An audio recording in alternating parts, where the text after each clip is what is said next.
trata de una reforma que rompe, fractura la columna vertebral de nuestra democracia constitucional. Ofrecerle ese regalo al presidente, es decir, hay un impulso personal detrás de esto, no hay un ejercicio de responsabilidad pública, democrática, respecto a todos los efectos en todos los frentes que puede producir esta reforma. Me gustaría escuchar tu opinión, Alberto. Muy buenas tardes, sobre esta aprobación en la primera etapa que se hizo de la reforma al Poder Judicial en Cámara de Diputados y que dice la oposición habrán de impugnar porque fue ilegal a todas luces, y ahora lo que acabamos de escuchar respecto de los ciudadanos que poco o nada saben de lo que pretende esta reforma al Poder Judicial de la Federación. Muy buena tarde. Hola Guille, muy buena tarde, qué gusto saludarte. Pues antes de comentar lo que ocurrió en la Cámara de Diputados y lo que está sucediendo en el Senado, me parece importante reiterar lo esencial, y es que se trata de una reforma que rompe, fractura la columna vertebral de nuestra democracia constitucional, porque la finalidad, la motivación, es que un partido político, a través de un proceso electoral, de la manipulación de sus bases, de sus redes clientelares, sea quien designe, elija, entre comillas, a jueces, magistrados y ministros. Con lo cual se rompe el principio esencial de división de poderes y de independencia del Poder Judicial. Creo que hay que tener esto claro, porque escuchaba que una ministra decía ahora que se trataba de que la gente que no tiene recursos para pagar a un abogado ahora sí lo puede hacer. Si ese, que es el principal problema de la impartición de justicia en México, es decir, garantizar el acceso universal a la justicia para que cualquier persona, independientemente de su condición social o económica, pueda defender sus derechos, si ese fuera el objetivo, entonces se tendría que haber enfocado la reforma en crear un gran sistema nacional de acceso a la justicia, sí, y por supuesto en combatir las distorsiones de corrupción, de lentitud, de dilación, de opacidad, sin lugar a dudas. Pero esta reforma no tiene ese propósito. Y la manera atropellada en que sesionó fuera de la sede, sesionaron los diputados y diputadas, me parece que refleja que el impulso en este frenético cierre de gobierno es en forma atrabancada, avasalladora, ofrecerle ese regalo al presidente. Es decir, hay un impulso personal detrás de esto, no hay un ejercicio de responsabilidad pública, democrática, respecto a todos los efectos en todos los frentes que puede producir esta reforma, y en cambio pues se están siguiendo las instrucciones de su líder de manera reverencial, sin ningún ejercicio de razonamiento, sin ninguna apertura a escuchar voces críticas, propuestas que podrían ser muy enriquecedoras, sino bueno, pues de estas formas que ya hemos visto cómo operan, y que claro, operaban así y les disgustaba que hubiera una corte que revisara si los procesos legislativos se apegaban o no a la Constitución, y que la Corte, en ejercicio de sus atribuciones,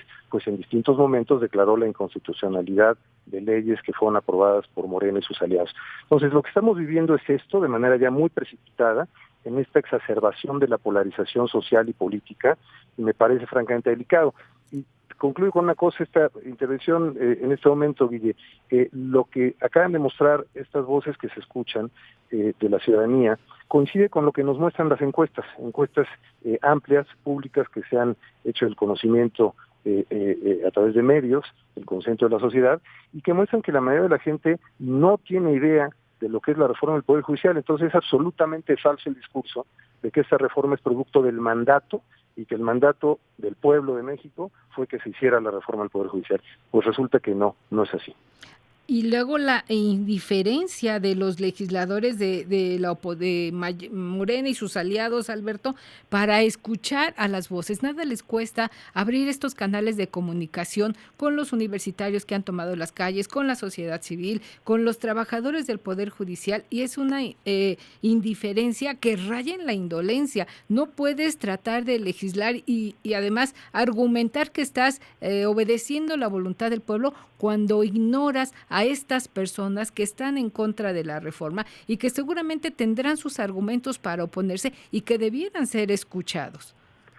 Sin duda, eso es muy significativo, porque revela un talante autoritario, una soberbia exorbitada, y me parece francamente una falta de respeto enorme que se diga que los estudiantes que protestan contra la reforma están manipulados.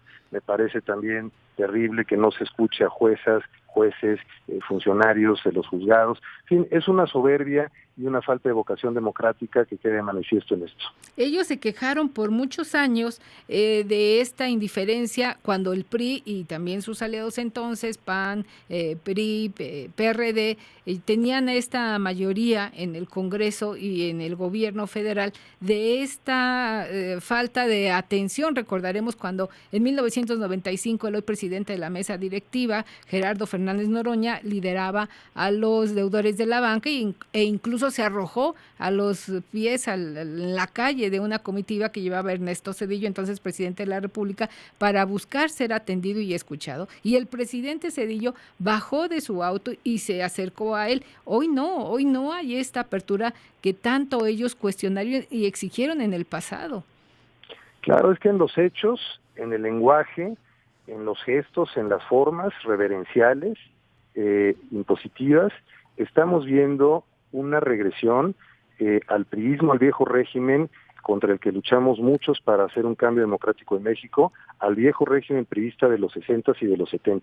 Ese es el comportamiento, esos son los hechos, esa es la ruta que están trazando para el país y es una regresión autoritaria que francamente genera incertidumbres tremendas porque además de la pérdida de garantías y libertades y garantías para derechos de las personas, de las minorías, pues lo que tenemos son daños económicos tremendos por la desconfianza, por la desinversión, estamos viviendo la desaceleración de la economía, estamos viendo a nuestros socios comerciales, no solo Estados Unidos y Europa, que son los más importantes, también la Unión Europea y muchos otros organismos empresariales globales que están diciendo que en estos términos pues se pone en riesgo la relación comercial, el intercambio económico, que es las inversiones, que es lo que genera empleo, seguridad social, crecimiento económico, posibilidades de infraestructura, servicios públicos. Es decir, la magnitud de la irresponsabilidad en todos los frentes de verdad es proverbial. Creo que no habíamos vivido, incluido el caso extremo de López Portillo con la nacionalización de la banca en el 82, no habíamos visto un cierre de gobierno tan frenético con tales niveles de responsabilidad de daños al país. Exactamente, qué bueno que mencionas la parte de las inversiones porque hoy hay una carta que generan los congresistas de los Estados Unidos, un grupo de congresistas, a Katherine Tai, embajadora, ella es la representante comercial de Estados Unidos en México, y dice a la letra, te voy a leer un fragmento de esta carta que envían los congresistas de Estados Unidos. Le escribimos para expresar nuestra preocupación por diversas reformas constitucionales que se encuentran bajo consideración en el Congreso de México. Le instamos a que se comunique con el presidente López Obrador, la presidenta electa Sheinbaum y el Congreso entrante de México para garantizar que las reformas que se aprueben no entren en conflicto con las obligaciones en virtud del tratado entre Estados Unidos, México y Canadá. Ese es parte del primer párrafo. Ellos advierten en los siguientes párrafos pues su preocupación porque dicen que no habría un marco regulatorio estable que les genere certidumbre a los inversionistas de Estados Unidos en México. Y esto también ha sido desatendido y cuestionado en Palacio Nacional, acusando de injerencistas estas protestas, estas voces que se alzan tanto en Estados Unidos como en Canadá y en otras naciones. Esto es crucial, Guille, porque además desmonta el discurso nacionalista de afectación a la soberanía, y me explico. Cuando el presidente López Obrador dice que no acepta injerencia y que México toma decisiones en forma soberana, me parece absolutamente correcto. Nada más que México, en ejercicio de su soberanía, firmó un tratado de libre comercio con Estados Unidos y Canadá que se ratificó al inicio de su gobierno, en el que asume compromisos con capítulos y cláusulas muy específicas. Y hay que recordar que en nuestro sistema normativo, los tratados internacionales están en la cúspide del sistema legislativo en México, del sistema normativo, a la par de la Constitución. Entonces, si México ejerció su soberanía, pero asumió esos compromisos, estas exigencias o reclamos de Estados Unidos no tienen que ver con la soberanía. México ya la ejerció y la plasmó en un tratado. Del otro lado, podrían decir que ejerciendo su soberanía, pues México está violando un tratado y que esa violación les afecta y que entonces tendrán que revisar el intercambio y los términos de la relación comercial. Pero lo mismo nos va a ocurrir con la Unión Europea. Hay una cláusula democrática en el tratado que tenemos con la Unión y afecta de la misma manera. Y viene además otra cosa muy específica. Si se suprimen, como pretenden, los organismos regulatorios autónomos, la Comisión Federal de Competencia, el Instituto Federal de Telecomunicaciones, etcétera, como los tienen previstos suprimir.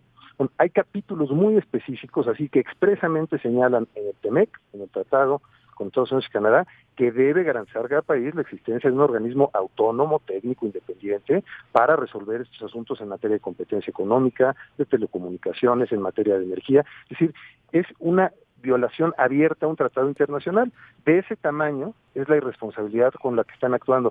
Y de verdad no puedo creer que tantas legisladoras y legisladores del bloque mayoritario, donde hay gente que ha tenido trayectorias serias, que tienen entendimiento, formación, estén actuando de esta manera, una suerte de ceguera colectiva para darle gusto al señor presidente antes de que se vaya el último día de septiembre a retiro. Muchas gracias, Alberto. Seguiremos revisando este tema. La próxima semana va al Senado de la República y veremos qué pasa ahí, si en efecto la oposición se confirma que no votará a favor de este proyecto y logra frenarse, o pues entregan y capitulan ante la mayoría de Morena y sus aliados. Muchas gracias, Alberto. Muy buena tarde. Muchas gracias a ti, Guille. Buenas tardes. Hasta luego.